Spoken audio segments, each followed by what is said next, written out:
Con 16 minutos, exactamente las 9:16.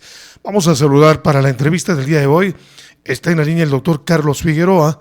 Es médico de profesión, pero es un amigo muy cercano del extinto candidato presidencial Fernando Villavicencio. Y lo invitamos porque esto de los supuestos chats del celular de Fernando Villavicencio están dando mucho que hablar.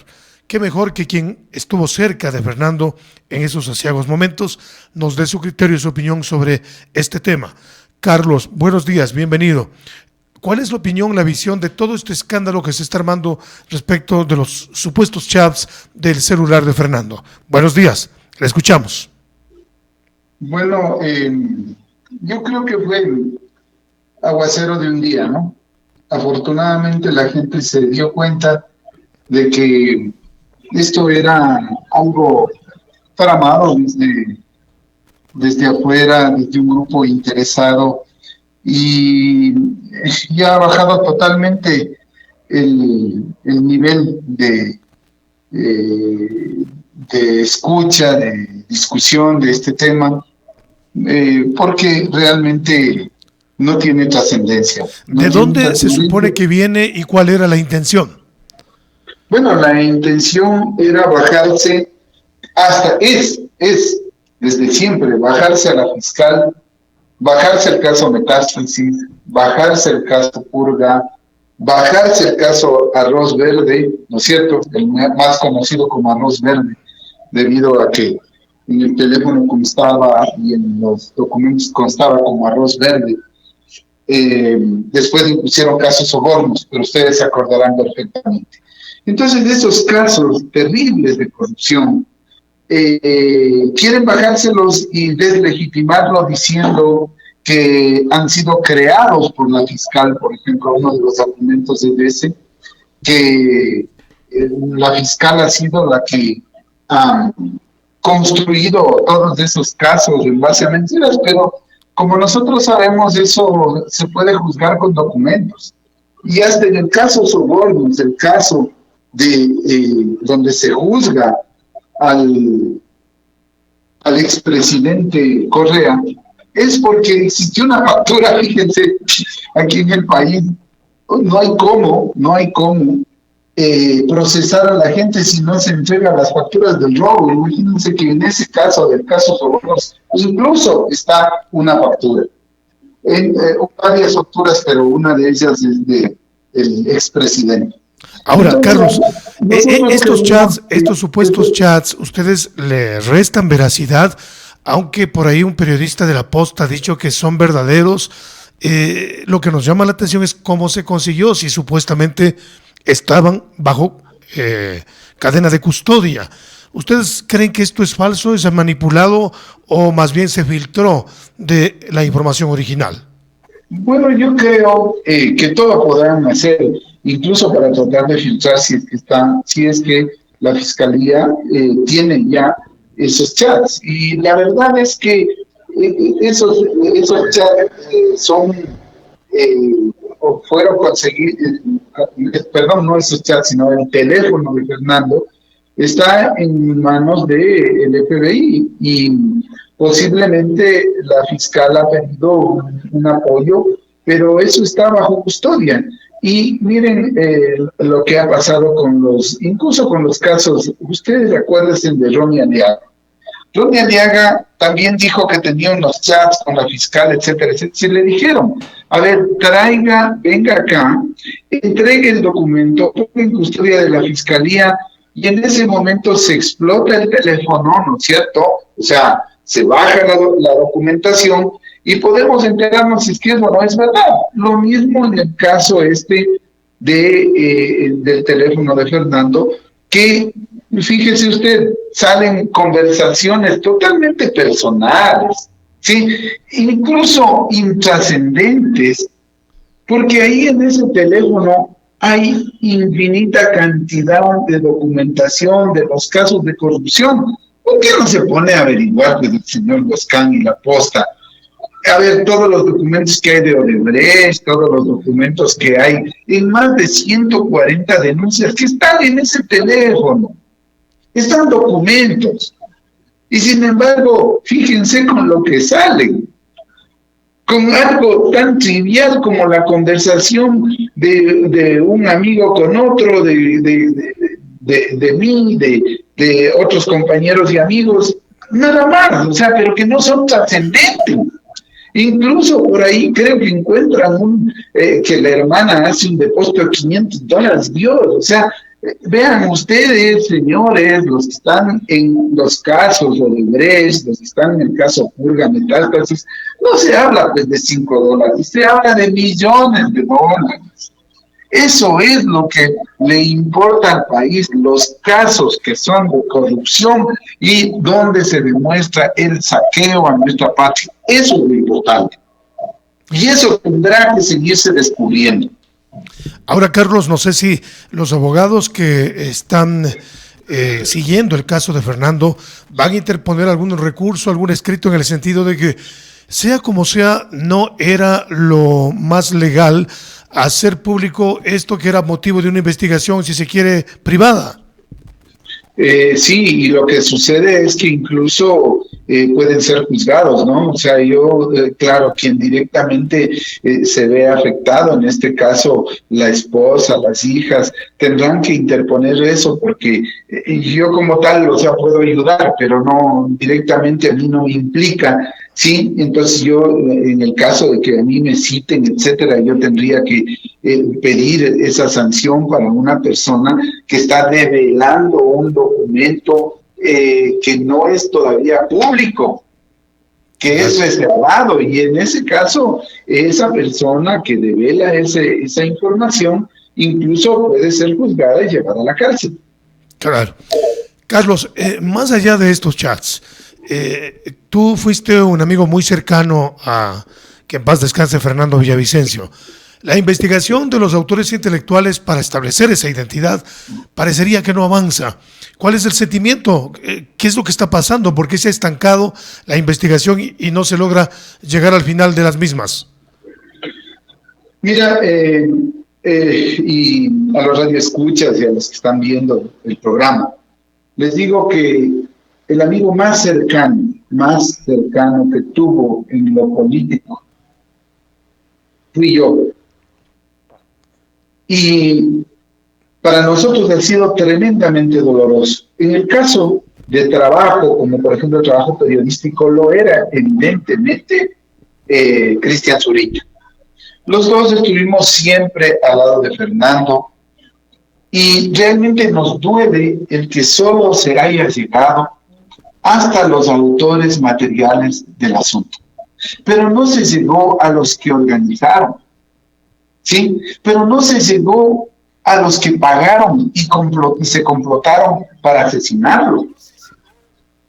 No se llegó a coger los documentos de los 5 asambleístas que se estaban complotando en plena asamblea para quebrarle, palabras de ellos, a Fernando Villavicencio, el señor Muentes y 4 asambleístas de la Revolución Ciudadana, 4, que estaban hablando para asesinarle a Fernando.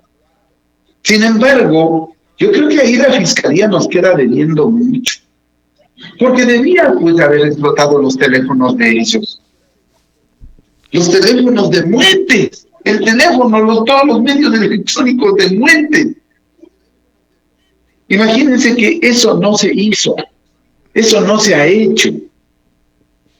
Y se habla de que un teléfono que fue rescatado del señor Muentes incluso se ha perdido, lo cual sería fatal para las investigaciones, lo que quiere decir que adentro existe también en la Fiscalía, desde luego en muchos organismos del Estado, infiltración de la delincuencia organizada, infiltración del correísmo y de los delincuentes del otro partido también, al cual representaba el señor Muentes, que era el Partido Social Cristiano. Con todos estos inconvenientes, con estos obstáculos a la investigación, ustedes, los cercanos a quien en vida fue Fernando Villavicencio, ¿tienen todavía la esperanza de que algún día se aclare totalmente este hecho criminal? Yo tengo la esperanza y tengo la esperanza, a veces yo pongo unos símiles que no llegan al caso, pero yo digo, cuando nosotros nunca habíamos clasificado al Mundial, yo tenía la esperanza, y cuando no había ningún equipo que había, como es, ganado la Copa Universidades, yo tenía la esperanza, y cuando no había una medalla de oro en los Olímpicos, yo tenía la esperanza. Y se me ha quedado una esperanza muy grande, que era tener el mejor presidente del Ecuador, un buen presidente del Ecuador, y ese iba a ser Fernando Villavicencio. Nosotros creemos que si algún rato hay una buena dirección en la presidencia de la República, o sea, un buen presidente, que no lo hay, y desafortunadamente para estas elecciones no existe ninguna esperanza de que haya un buen presidente. Entonces, si no hay desde el Ejecutivo alguien que impulse y que con el ejemplo practique esa responsabilidad desde el Estado de generarnos seguridad para todos los ecuatorianos, que la Fiscalía haga su trabajo profesional, independiente, que la justicia actúe independientemente y que no sea una justicia venal, que no sea una justicia comprable, pagable.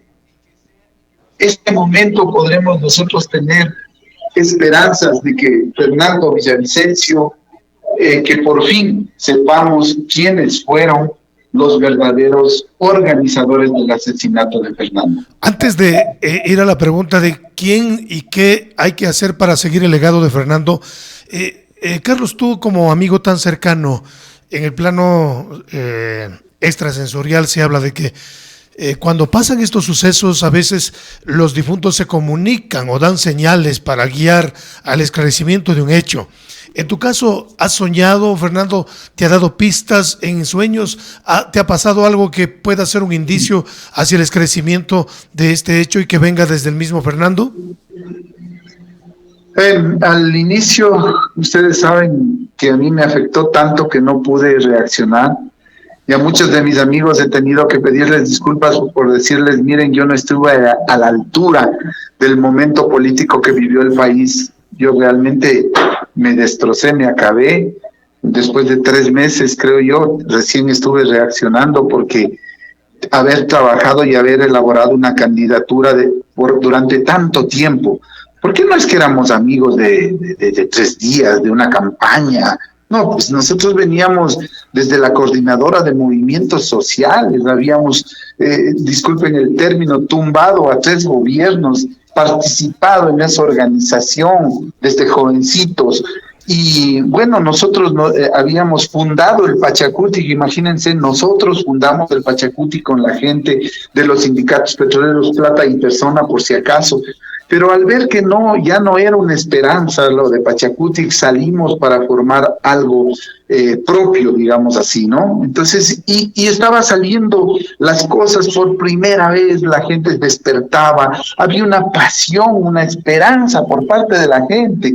No sé si alguna gente que estuvo en Ibarra y que le recibió a Fernando vio esa pasión, que a los tiempos veía, que no había visto por mucho tiempo, esa pasión por alguien, y que la gente creía en alguien.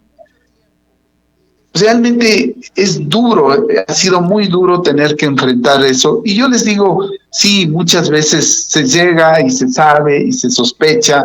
Cristian lo ha dicho, por ejemplo, uno de los principales sospechosos es el señor Muentes y debería investigárselo. Pero Carlos, tal vez en algún momento, Carlos, soñaste, hay un indicio, recordando la memoria de él, que te haya dado alguna pista especial. O sea, no tengo para culpar a alguien, porque había mucha gente que quería que se veía afectada, porque realmente la gente honesta será perseguida por los delincuentes. Y los delincuentes perseguían a Fernando en todo lado. Tal es así que la noche en que le asesinan, incluso en algunas poblaciones, en algunos sectores que están llenos de delincuentes tomados por la delincuencia, hicieron fiesta. por el asesinato de Fernando. Qué terrible. A mí me llamaron. Dijeron, Carlos, en tales poblaciones, que en este momento no la quiero decir, Claro. en la costa ecuatoriana, están festejando. Y por favor, hay una lista de 18 personas entre las cuales estás tú. Ay, ay, ay. Por favor, cuídate. Y es así, ¿no? O sea, hasta el día de hoy nosotros tenemos que vivir protegidos, tenemos que, no podemos ir a cualquier lado, tenemos que estar cuidándonos. O sea, es algo realmente desastroso. Me imagino. Lo que vino después de la muerte de Fernando, y esperamos en algún momento organizarnos nuevamente y poder darle una alternativa a nuestra patria, porque estamos cada día más cayendo más y más profundo en el abismo, y no tengo ninguna esperanza de que los candidatos que están en los primeros puestos sirvan para algo. Nuestro país está enfrentando en este momento una crisis energética que nadie la puede manejar, una crisis económica que nadie la puede manejar, una crisis en la salud que nadie la puede manejar, una crisis del seguro social que está por explotar. Nuestro país realmente se encuentra en condiciones críticas, y nosotros por eso queríamos llegar al poder, para rescatar a nuestro país, y teníamos las capacidades y el apoyo iba a venir, porque previo a esto Fernando había hablado con Inglaterra, con Estados Unidos, con Israel, con países de Europa, etcétera, todos dispuestos a ayudar y a poner el brazo para que este país se levante. Y estos delincuentes cortaron esa esperanza, estos delincuentes se llevaron la máxima esperanza que hemos tenido los ecuatorianos en este último periodo político. ¿Y esa esperanza crees que va a continuar? Porque hemos visto que gente que estuvo con él ha cambiado de bando, están nuevamente de candidatos. ¿Alguien en realidad está abrazando el legado de Fernando Villavicencio o nadie está a esa altura? Mira, difícil estar a esa altura, ¿no? Mira, yo era tan amigo, y quiero decirte, puedo decir, era el único amigo porque era el único que entraba a la casa, junto con Cristi. Pero yo más porque iba a discutir los temas políticos, etcétera. Yo estaba en el Consejo de Participación, planificábamos las cosas con él, ¿no? Te está hablando de alguien que era demasiado cercano a él. Porque un día yo a veces me da un poco de rabia, dolor, porque una de las personas que le impulsó para que sea candidato fui yo, el principal, ¿sí? Y me decía, ¿por qué no eres vos? Le decía, porque yo no puedo en este momento, porque tú eres la persona que va a cristalizar todo eso, porque tienes demasiada información, porque la gente te va a creer, todo lo que estás haciendo te van a creer. En la asamblea hizo un trabajo exorbitante, muy bueno, y la gente seguía creyendo y se acercó mucho más a Fernando. Tanto es así que los amigos cercanos, una amiga y yo nada más, le hicimos cambiar hasta de postura, ¿no? Él era un poco bravo, te cuento, un poco, no era de hacer muchos amigos, y nosotros diciéndole que tenía que sonreír, que tenía que abrazarle a la gente, sinceramente, y él... cuando murió feliz, porque él abrazó a la gente, abrazó a los viejitos, abrazó a los niños, vio reflejada todo ese deseo de cambio del país en la juventud. O sea, todo eso que nosotros trabajamos fue truncado, pero bueno, lo podemos repetir, lo podemos hacer. Será difícil, encontraremos un cuadro con el cual podamos nuevamente emprender esta aventura de esperanza que necesita el país, porque necesita gente que ame el país, que sepa de las cosas que están pasando, que sepa lo suficiente, que sea documentada. Eso es lo que necesitamos. Finalmente, ya para cerrar, Carlos, pero la gente que llegó con la fuerza del arrastre de Fernando, ahora ya no están. ¿Qué mensaje para esas personas que demuestran que nunca compartieron el ideal, sino que fue una oportunidad para llegar al quehacer político? ¿Qué decirles a ellos? Sí, decirles que no tuvimos tiempo para seleccionar suficientemente a la gente y tampoco para hacer un trabajo político profundo y para no permitir que eso suceda. Desafortunadamente, por ejemplo, en el acuerdo con Construye, yo no estuve de candidato. Sí, y el Fernando me reclamó eso, pero yo dije, bueno, es que yo no puedo pelear una candidatura, ¿no? O sea, tú tenías que imponer mi candidatura, pero bueno, independientemente de eso, otra cosa hubiese sido que yo esté dirigiendo el bloque, no hubiese permitido que eso suceda, no hubiese, la gente, excepto muy pocos, digo yo, no se hubiesen vendido su conciencia al gobierno y a otros sectores donde ahora se encuentran. Imagínense estar en el Partido Social Cristiano de candidatos, estar en ADN de candidatos, eso jamás, pues, o sea, ¿cómo pretenden ustedes que Fernando vaya a decirles, les felicito y que ustedes ojalá sean candidatos por ese movimiento? No, pues, o sea, no, eso era totalmente impensable. Pero hay mucha gente en el Ecuador honesta y honrada. Hay mucha gente que tiene la esperanza de seguir trabajando. Y con esa gente hay que hacerlo. Hay que levantar nuevamente un proyecto. Ese proyecto lo construimos por años con Fernando. Fue duro, pero lo pudimos hacer. Yo espero que podamos nuevamente editar eso y con la gente honesta y honrada, con la gente buena del país, poder restituir ese movimiento que llevó a Fernando a un paso de la presidencia de la República. Muy bien, muchas gracias al doctor Carlos Figueroa, amigo cercano de Fernando Villavicencio, haciendo este análisis de lo que pasó, las aspiraciones y sus anhelos a propósito de los supuestos chats que hoy se han hecho públicos y que de alguna manera escandalizan al país. Gracias, Carlos, seguiremos en contacto. Muy amable por esta entrevista. Gracias a ustedes. Muy amable, el doctor Carlos Figueroa en diálogo directo con el programa Aquí Estamos. Cerramos la entrevista del día, una pausa y ya volvemos con ustedes.